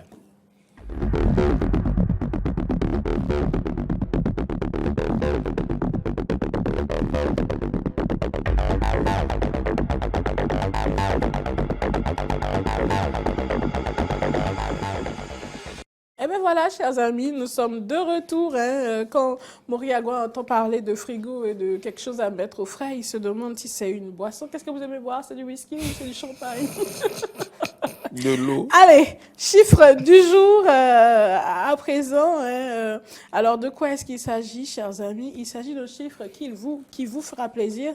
Nous parlons de 40%, oui. 40%, il s'agit donc de plus de 40% des dossiers relatifs au viol sur mineurs. Nous parlons de ça. Vous faites bien vous avez bien fait, Moriagua, de m'avoir envoyé cet article-là hier. Je pense que vous savez de quoi je parle, puisque justement nous abordons un pan de cette question aujourd'hui. C'est une question qui nous attriste tous au plus haut point. Je ne sais pas si nos amis sont informés des différents cas dont je parle là, un petit peu en code avec vous, Moriagua. 40% de dossiers relatifs au viol sur mineurs. C'est terrible ce qui se passe dans notre pays, dans nos régions aujourd'hui. On n'en parle pas, mais on osera en parler puisque désormais les journaux font la lumière sur tout ça. Et pour en débattre avec moi justement sur ce plateau, merci à vous Laurette de rester. Merci également à vous Moriagua. Merci Natacha Kofi. Nous en parlons donc, 40% de dossiers relatifs au viol sur mineurs, c'est dire que c'est terrible. Je ne sais même pas par où commencer parce que j'ai le cœur meurtri. Surtout les informations que j'ai glanées ça et là depuis hier sur les réseaux sociaux, c'est pas possible. Je me dis que nous côtoyons tous les jours des malades mentaux. Il faut le dire. Totalement. C'est-à-dire vous avez des gens que vous voyez comme des gens normaux debout, mais qui sont malades. Et ces personnes-là doivent visiter chaque semaine l'asile ou un psychiatre. Ce n'est pas normal que des enfants, qu'on utilise aujourd'hui, des enfants, de petits-enfants, de quel âge? Ces fantasmes sexuels. 9 ans. 10 ans. 10 ans. L'enfant a quoi? L'enfant a peur de l'enseignant. Totalement. Et l'enfant est innocent. Après cette longue lutte effectuée depuis quelques années contre ces personnes-là qui se déchaînent, ces enseignants qui se déchaînent sur les enfants et passent leur temps à en faire, je ne sais pas, leur objet de plaisir. On a vu le taux baisser, sérieusement. Maintenant, on retombe dans, comment dire, dans un autre épisode de viol des enfants.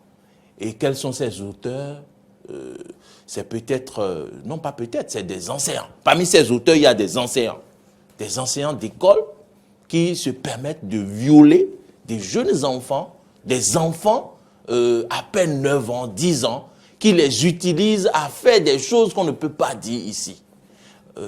Je pense que c'est criminel. Et la justice doit taper du poing sur la table. Ces personnes-là, on doit les traiter comme des assassins. On doit les traiter comme des gens qui ont tué leurs proches. Imaginez un enfant que vous violez. Comment voulez-vous que l'enfant continue comment dire, et traverse sa puberté et devient une femme sans séquelles. Et je ne comprends pas. Et donc, ce lundi, c'est le tribunal de Djougou, le tribunal de première instance de Djougou, pour la toute première fois depuis sa création, suite aux dernières réformes, dans le domaine de la justice, qui a ouvert sa session, la session criminelle. Et donc, on constate donc que parmi tous les cas présentés, sur 12 cas, et sur une douzaine d'affaires inscrites au rôle de cette session, donc, on dénombre 5 dossiers de viol sur mineurs. 5 dossiers de viol sur mineurs. Et donc, ça se passe à Djougou. On se demande pourquoi c'est cette région-là qui... Non, c'est dans ces on ne va régions-là. pas se poser cette question parce qu'il faut dire on va se poser cette question ça parce se passe que à Djougou parce que même nous, à Parakou, on a appris un cas. Nous ne savons que ce qui se passe à Djougou et à Parakou. Ce sont les informations que nous avons. Cela peut très bien se passer sous nos yeux ici en plein cœur de Cotonou, mais pour peu que nous n'avons pas l'information, nous n'en savons rien et nous n'en parlons pas. C'est dire que les gens qui subissent de tels traumatismes, nous sommes encore malheureusement dans une société où une ère roule, on n'en parle pas. C'est une telle honte à la fois pour l'individu qui est violé que pour sa famille que l'on n'en parle pas encore. Du coup, je ne suis pas d'accord pour qu'on dise que ça ne se passe que dans ces régions-là. Parce que même dans ces régions, c'est maintenant qu'on en entend parler. Bon. Alors, donc ça se passe au tribunal de Djougou quand même. Oui, oui. Bon, ok. Donc, voilà ces affaires-là. Pour aller plus en détail, c'est des infractions qu'on connaisse d'enlèvement de mineurs, séquestration, grossesse précoce, complicité d'avortement dans certains cas, selon les informations du procureur. Et donc, on a, par rapport à ces informations qu'on a glanées hier, par exemple, c'est encore un enseignant qui s'est jeté sur une petite fille.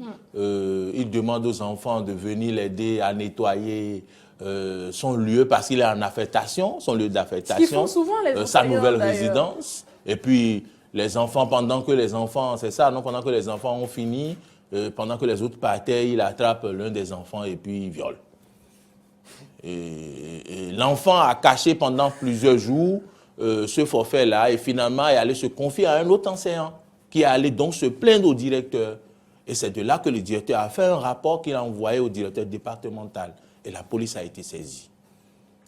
C'est triste ce qui se passe. Je me retiens de me prononcer sur la question pour le moment. Merci. Moi, je suis sincèrement dépassé par cette situation. Parce que, imaginez, mettez-vous à la place de ces parents qui apprennent que leur fille a été violée ou on a utilisé leur fille pour satisfaire des libidos d'une personne X ou Y. Est-ce que c'est normal? C'est terrible. Alors, Laurette Kankangbe, nous parlons justement de la section criminelle TPI Djougou. Et il dénonce que 40% des dossiers sont relatifs justement au viol sur mineurs. Oui, moi je veux dire qu'on a l'impression que notre société a un problème. On a l'impression que les personnes ont des problèmes mentaux et je pense qu'il faut essayer de voir la situation depuis la base. Qu'est-ce qui amène ces personnes, ces individus à commettre ce genre de forfaits? Est-ce que... Ils sont malades? Est-ce qu'on peut arriver à identifier ou à identifier des éléments à la base qui pourraient nous indexer ces personnes par anticipation? Parce que quand le forfait se commet, le mal est déjà fait. Et un viol sur un mineur, en tant que femme déjà, grande, c'est déjà un poids psychologique. Un poids psychologique que vous gardez à vie. Donc imaginez si c'est sur un enfant. Un enfant, un mineur, un innocent, qui ne s'y connaît pas encore en matière de sexualité, qui en entend parler mais qui ne sait pas ce que c'est. Imaginez ce que cet enfant-là, l'image que cet enfant-là peut avoir de la sexualité. Est-ce que cette fille-là pourrait rester dans un couple? Est-ce que cet enfant-là pourra aimer un homme? Est-ce que cet enfant-là pourrait être normal dans la société? Donc, on est en train de, non seulement il y a des malades mentaux, mais qui rendent les autres également malades. C'est-à-dire, est-ce qu'on ne va pas assister à une génération de malades dans quelques années? C'est-à-dire des hommes et des femmes qui ne sont pas du tout normaux. Donc, notre société va avoir un problème très bientôt, c'est-à-dire dans 5 ans, dans 10 ans. Oui, il faut qu'on arrête. Qu'est-ce qu'on peut faire? Moi, déjà, ce que je voudrais proposer, c'est de demander à la loi que des peines lourdes, de lourdes peines, soient attribuées à ces gens de forfaits, à ces gens de... Est-ce que je vais appeler ça délit? Ce n'est pas des délits. À ce genre de crime. Oui, c'est un crime. Il faudrait que la loi soit rude et que l'autorité rigide, compétente soit vraiment... Comment je ne sais même pas comment je vais qualifier ça. Pour que ces personnes-là, lorsqu'ils rentrent en prison, qu'ils ne sortent plus jamais. Parce que de ces gens-là, on ne peut pas en avoir dans la société pour être tranquille. Vous ne pouvez plus envoyer votre enfant à l'école et avoir la paix du cœur. Vous ne pouvez plus laisser votre enfant vous acheter quelque chose au bout de la rue tranquillement. C'est-à-dire, nous ne sommes pas en sécurité avec ces genres de personnes dans notre entourage. Et on parle également des enseignants. Ce sont des personnes qui sont censées être des modèles pour les enfants. On parle des éducateurs. Ça me fait mal, ces personnes déshonorent les enseignants. C'est un métier noble quand même. C'est un métier. Et comment fait-on pour que des gens malades viennent se cacher dans cette corporation? Ils sont en train de détruire la réputation que le gouvernement est en train de s'acharner pour construire. Alors, je vais poser une question. J'espère, Moriagua, que vous allez recevoir d'ici là un représentant de la police nationale, pourquoi pas, pour qu'il puisse nous aider à mieux comprendre la question que je m'en vais poser. Est-ce que nous avons un système de profiling au Bénin? Je ne sais pas si nous en avons. En fait, c'est quoi le profiling pour ceux qui ne le savent pas? Il s'agit pour la police d'avoir une unité spéciale en fait qui s'occupe de lire l'attitude des individus. Quand on sait que tel individu peut-être a déjà été incarcéré pour, je sais pas moi, des délits mineurs en fait. Ça permet de pouvoir lire le comportement, l'attitude des individus, de savoir que tel individu a fait ci, il est issu de telle famille, etc., etc. Et par conséquent, il est possible, compte tenu de X, Y, Z, actions qu'il aurait déjà posées, voilà, ou actes qu'il aurait déjà posés, on peut dire qu'il est potentiellement à même d'être un violeur. Par exemple, on parle de... Il y a un certain nombre de délits quand vous les commettez. Les profilers peuvent vous dire tout de suite que celui-là, il peut non seulement violer, mais également mettre le feu à une maison dans laquelle se trouve toute une famille endormie. Enfin bref, c'est dire qu'au niveau des unités de sécurité, il y a différents domaines, différents compartiments. Et le profiling également est un des nombreux compartiments justement de la sécurité. Je ne sais pas si nous en avons, et si nous en avions, ce serait super. Est-ce que, Moriagua, au niveau de la justice aujourd'hui, nous avons toutes les informations répertoriées dans un ordinateur? Est-ce que ça continue de se passer sur papier? Ce sont des questions que je me pose. Si nous avons des informations sur papier, ça veut dire que les informations ne peuvent pas être systématiquement traitées sur tout le territoire à tout moment. Quand les informations sont fichées dans un ordinateur, où que vous soyez, quand vous faites partie de la police ou de l'unité de la division sécuritaire, oui, vous pouvez consulter cette base et tout de suite trouver un individu qui a déjà été fiché, savoir quels étaient les délits qu'il a commis et pouvoir faire un profiling sur cette personne-là. Vous dire que s'il a déjà volé un œuf, je dis n'importe quoi, je ne suis pas policière, moi, je suis profileuse. Oui, s'il a déjà volé un œuf, s'il a ensuite tapé sa mère, deux petits cas anodins, mais qui, mis ensemble, en fait, vous donnent un individu qui est capable de commettre un acte ignoble. Alors, ceci étant dit, c'est une question. J'espère qu'on aura la réponse d'ici là, Moriagua, avec un document. Je suis vraiment d'accord avec vous, parce que ça permet d'anticiper, en fait. Ça me permet de voir très clairement le profil de ceux qui postulent. Il ne s'agit pas que des enseignants, mais de ceux qui postulent à n'importe quel poste. Et savoir leur profil et savoir exactement à quel type d'individu on a affaire. Maintenant, n'oubliez pas, chers amis, que l'intention vaut l'acte. Je dis ça, je dis rien. Alors, pour en revenir à ce dont nous parlons, ces violeurs-là, je vais commencer par un cas général, Moriagua, Laurette Kankangbe, le cas général des violeurs qui ne sont ni enseignants ni rien du tout, mais qui sont des hommes simplement et qui abusent d'une femme, puisque c'est bien de ça que nous parlons. Ici, nous n'en sommes pas encore à parler de viol entre gays ou entre lesbiennes et tout, non. Donc, quand ils en arrivent à abuser de leur force physique, parce que c'est ça se résume à ça, à user de leur force physique pour abuser d'une femme, moi je dis il y a un problème. Il y a un problème parce que le plaisir n'est pas supposé se prendre de cette façon-là. Et si vous en arrivez à ne prendre votre plaisir à vous que de cette façon, c'est que vous êtes malade. On le dit tout cru, mais c'est aussi simple et aussi vrai que ça. Vous êtes malade, vous avez un sérieux problème psychologique et il vous faut vous faire soigner. Maintenant, si on en vient aux enseignants, cela m'écoeure qu'on parle d'enseignants qui abusent, que dis-je, qui violent des enfants. Je ne sais pas quel plaisir malsain vous pouvez prendre avec des enfants. Je ne me l'explique pas. Ma petite tête ne se l'explique pas du tout.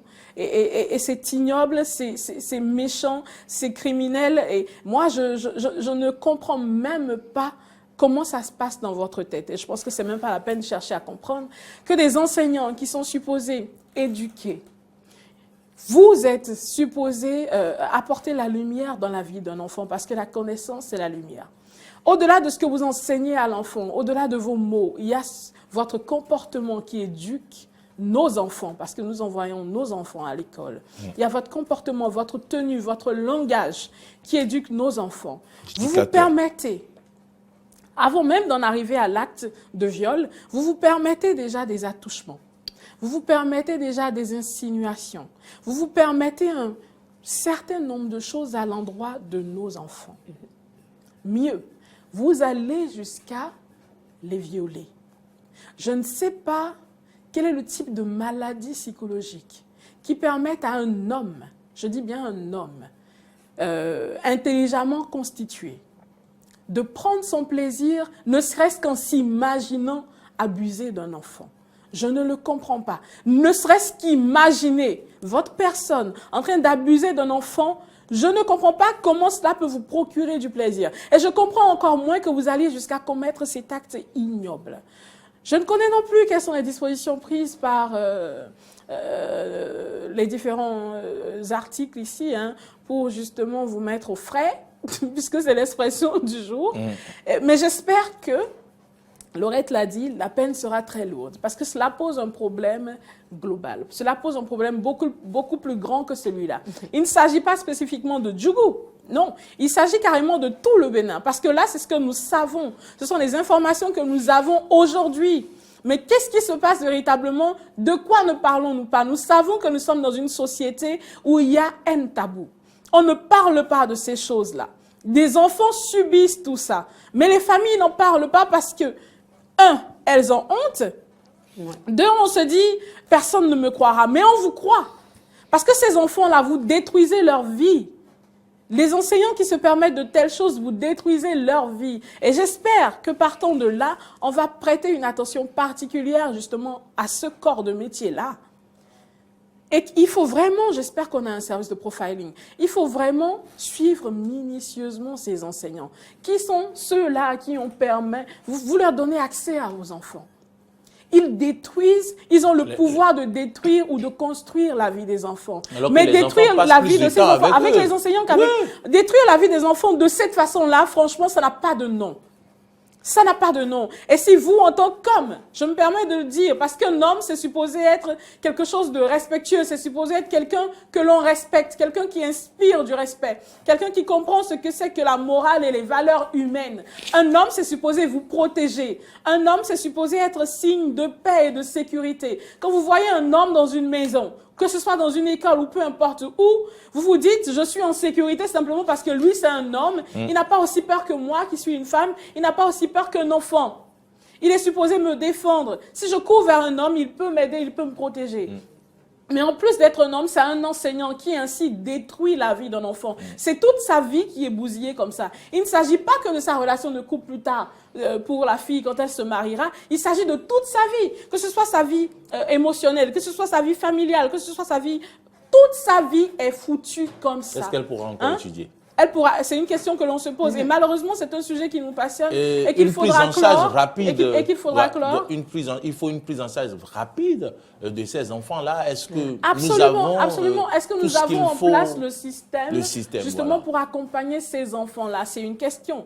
Et non seulement le système, mais il faudrait aussi que les parents commencent à dénoncer de telles choses et qu'ils comprennent que ce n'est ni la faute des femmes qui sont violées, ni la faute des enfants qui subissent de tels sévices. Et il ne faut pas se dire que personne ne va vous croire. On va vous croire et on va vous accompagner. Alors, on en reparlera certainement parce que c'est un sujet qui mérite qu'on en débatte. Avant de clore cette partie, je voudrais en fait Absolument. demander aux mamans, aux mères, de commencer à discuter avec les filles, les petites filles. Quand vous remarquez que votre petite fille a déjà des petits bouts de sein, voilà, essayez de discuter avec elle de tout, de rien qui a un rapport avec la sexualité. Cela ne prépare pas, cela ne prépare pas l'enfant à être violé. Non, ça ne prépare pas l'enfant à être violé, mais ça prépare au moins le parent à peut-être détecter, parce qu'il y a beaucoup de filles qui ont été victimes de ça, mais qui n'ont pas pu dénoncer ça. Alors, je sais qu'il y a des filles qui ont été victimes de ça, et vous qui m'écoutez actuellement, si vous avez été une fois touché ou violé par quelconque individu, essayez de parler à quelqu'un. Essayez de parler à votre entourage, votre parent, Si vous ne pouvez pas parler amis. à votre entourage, désolé de vous interrompre, Laurette, il faudra qu'on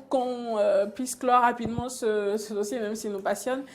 Ce n'est pas toujours évident de parler aux proches, mais allez à la police dénoncer ça, simplement. C'est aussi simple que ça. Si on vous touche contre votre gré, vous avez le droit d'aller vous plaindre à n'importe quel poste de police, c'est votre droit. Et vous n'avez rien fait pour mériter ça, rien du tout. Ces gens-là qui s'adonnent à de telles pratiques sont des malades mentaux. Ils sont pas bien, il faut vraiment les coffrer, c'est tout. Alors, merci à vous deux, chers amis. Merci. On en reparlera Kofi, certainement.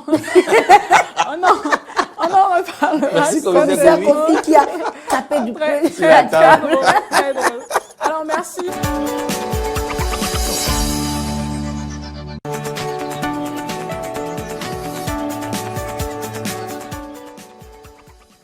Eh bien voilà, nous sommes là, chers amis. 69 32 03 03, c'est le numéro à composer pour être en direct avec nous par ici. Je le disais, on parle Think Loud. À présent, on pense donc à haute voix. Et aujourd'hui, nous parlons du pardon. Est-ce une force ou une faiblesse? J'entends déjà le téléphone qui sonne et ça fait plaisir avant même qu'on annonce le thème du jour. Bonjour, chers amis, et bienvenue et merci de vous présenter. Bonjour, madame. Bonjour, c'est un plaisir de vous avoir en ligne. Il est parti? Oui, c'est dommage. Alors, quand vous nous appelez, chers amis, veuillez, s'il vous plaît, vous éloigner de vos différents postes récepteurs afin qu'on évite l'effet Larsen. Ça nous permettra de mieux vous entendre. Alors, aujourd'hui, nous parlons du pardon. Bonjour, chers amis, et bienvenue. Merci de vous présenter. Bonjour.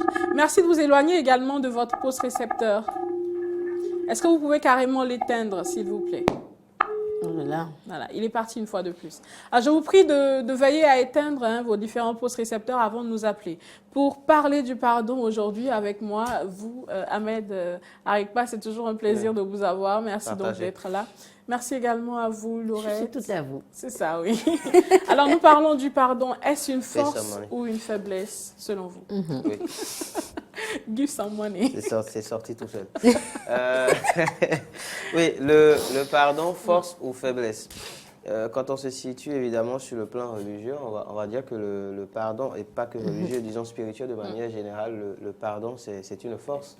Parce que c'est ce qui nous permet justement de passer à autre chose. Sans le pardon, on n'arrive pas à passer à autre chose. Quand quelqu'un vous fait du mal, par exemple, quand vous savez que quelqu'un passe son temps peut-être à vous dénigrer, à colporter des ragots sur vous, quand vous ne le pardonnez pas, eh bien vous gardez cela en vous, vous gardez de la rancune en vous et cela vous détruit à la limite.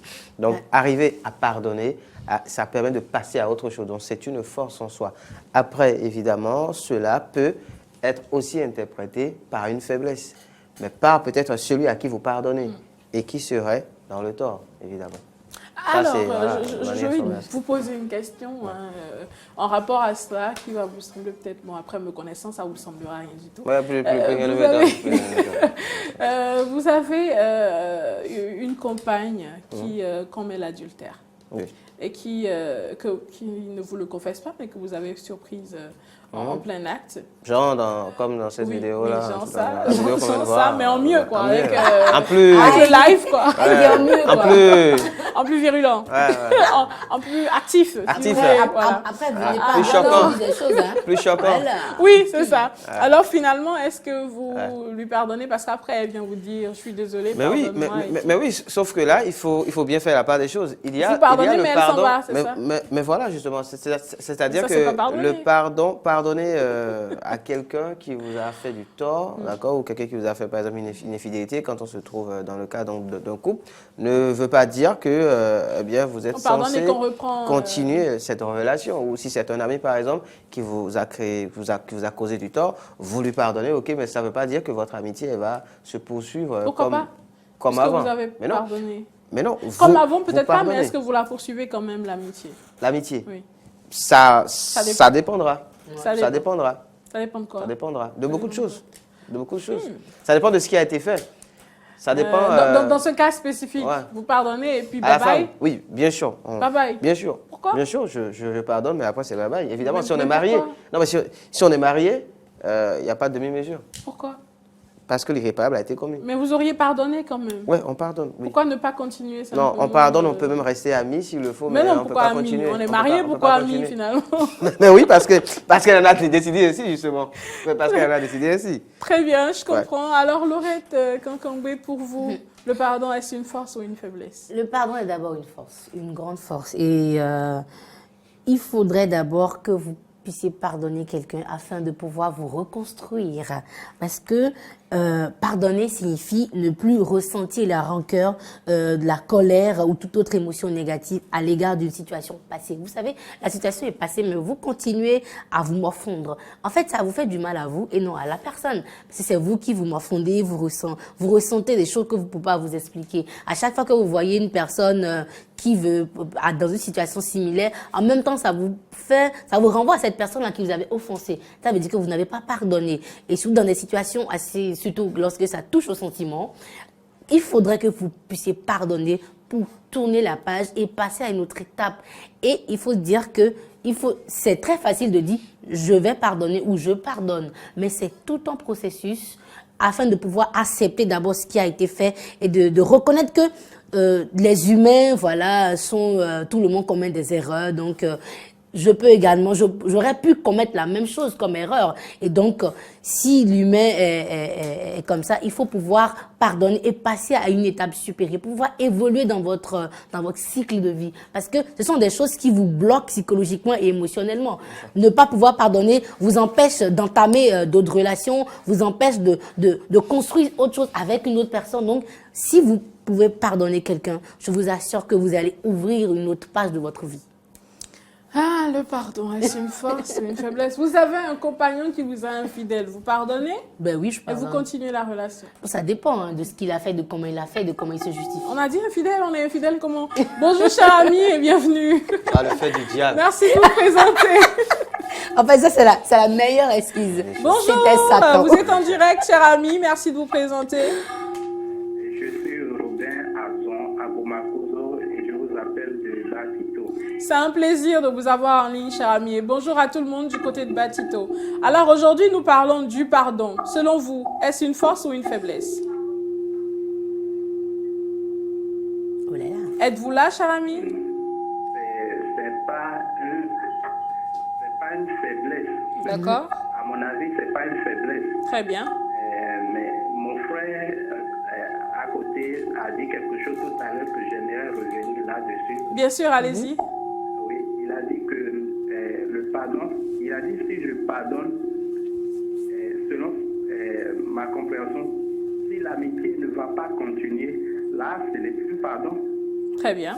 Je pardonne la personne et on oublie.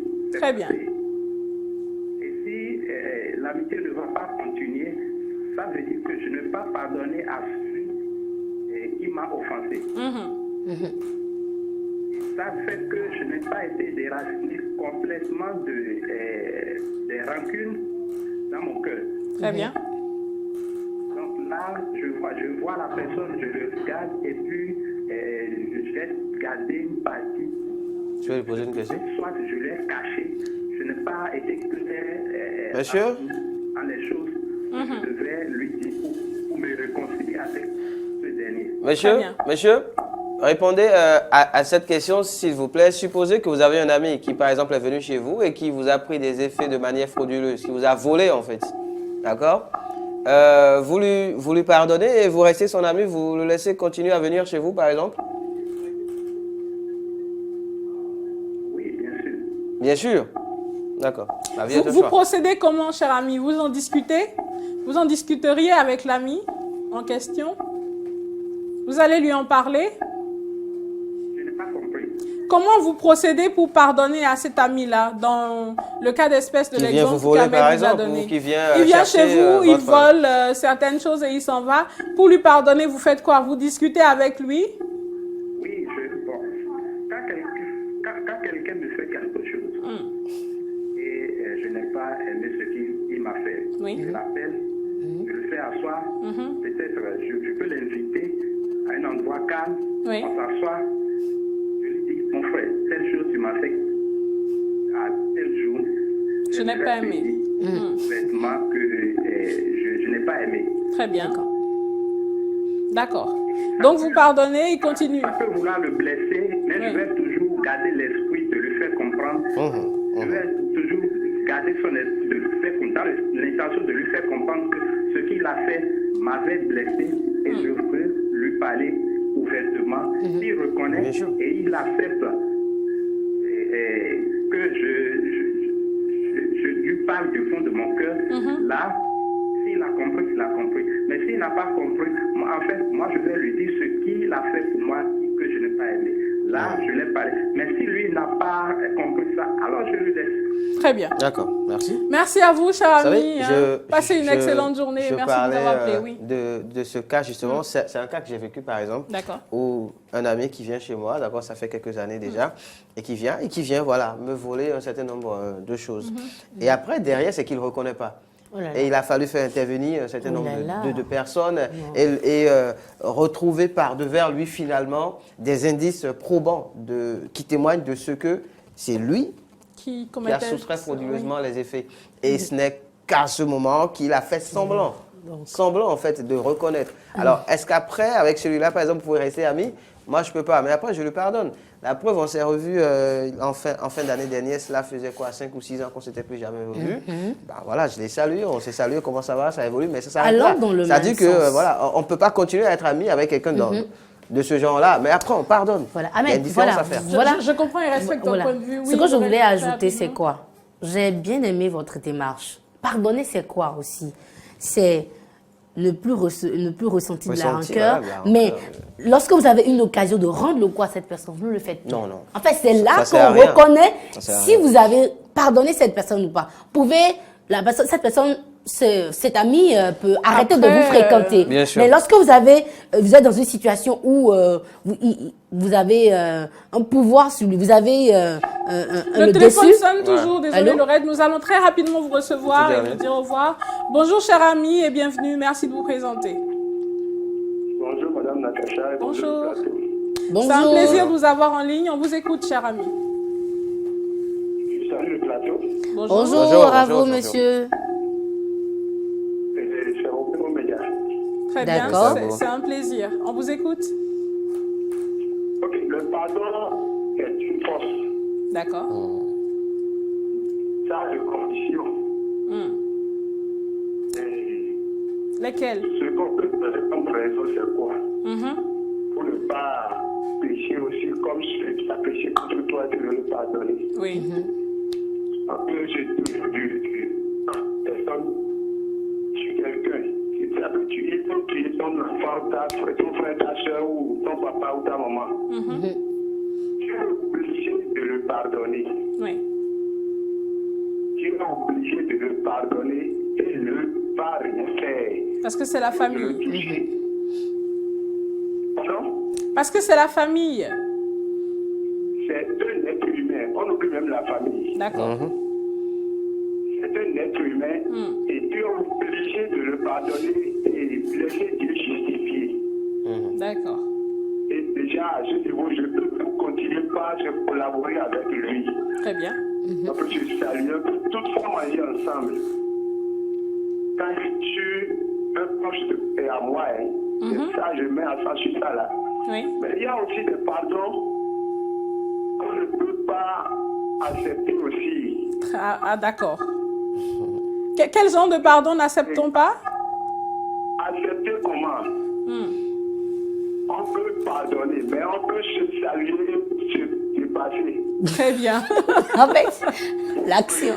Très bien. Alors, merci, cher ami. Je vous prierai de nous appeler demain.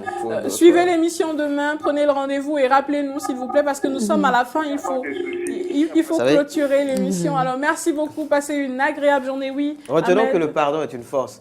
Le pardon devient faiblesse au moment où celui à qui on a pardonné, justement, en profite pour profiter de vous, c'est-à-dire continuer pour récidiver, justement. Alors là, celui qui est dans la position de pardonner peut en user en termes de faiblesse quant à ce qui est de considérer finalement cette bêtise, cette erreur comme quelque chose de normal. Et c'est là qu'il faut faire attention. Ça, c'est encore une autre question. Alors, la question du pardon, elle est très, très, très vaste. Nous en parlerons encore demain. Prenez donc le rendez-vous de l'émission demain. Et n'oubliez pas de trouver des excuses aux gens autant de fois que possible. Arrêtez de critiquer et de juger, ça sert à rien. Alors, si vous en voulez à quelqu'un, dites-lui « Ahmed, je vous en veux. Laurette, je vous en veux. » Et puis voilà, on se comprend, on discute et on passe à autre chose. Ciao. Passez une excellente journée. Bye bye. On vous aime beaucoup et rendez-vous demain. Que Dieu nous garde. Bye bye. À demain, pardonnez. Au revoir.